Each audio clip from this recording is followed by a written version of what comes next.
আসন্ন পবিত্র ঈদুল আজহা বা কুরবানির ঈদকে সামনে রেখে সোনামুড়া মহকুমায় জমে উঠতে শুরু করেছে গবাদি পশুর হাট। এরই অংশ হিসেবে উরমায় নতুন বাজারে অনুষ্ঠিত হলো মরশুমের প্রথম কুরবানির পশুর হাট। প্রথম দিনেই হাটে ক্রেতা ও বিক্রেতাদের ব্যাপক উপস্থিতি লক্ষ্য করা যায়। হাটে গরুর পাশাপাশি ছাগলের বাজারও ছিল বেশ জমজমাট। যদিও খুব বড় আকারের গরু এবার চোখে পড়েনি, তবে মাঝারি আকারের বিভিন্ন জাতের সুস্থ সবল গরু নিয়ে হাজির হন বিক্রেতারা। ক্রেতারাও নিজেদের পছন্দ মতো পশু কিনতে সকাল থেকে ভিড় জমান হাটে।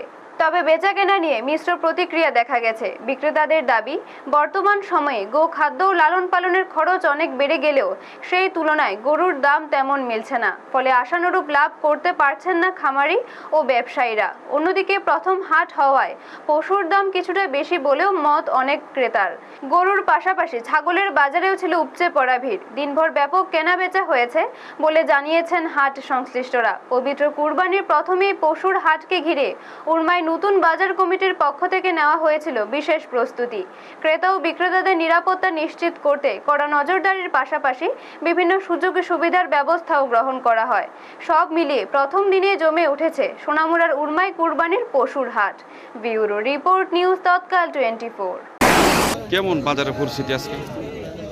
আজকে আমাদের অত্র এরিয়ায় উরমাই গ্রাম পঞ্চায়েতের যে গ্রাম লেভেলের যে বাজার মোটামুটি ভালোই। প্রথম বাজার ঈদের প্রথম বাজার, সোনামুড়া সাব ডিভিশনের প্রথম বাজার। এখানে ক্রেতা বিক্রেতা আমাদের আশা, আমরা যারা লোকাল আছি যেটা আশা করেছি তার চেয়ে অনেকটা ভালো প্রতিশ্রুতি পাচ্ছি। আনছেন দাদা? 800 টাকা।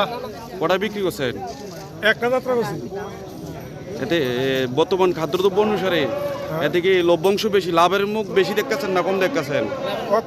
লাভের মুখ কম, অনেক গরু বেচা কিনে হয়েছে না।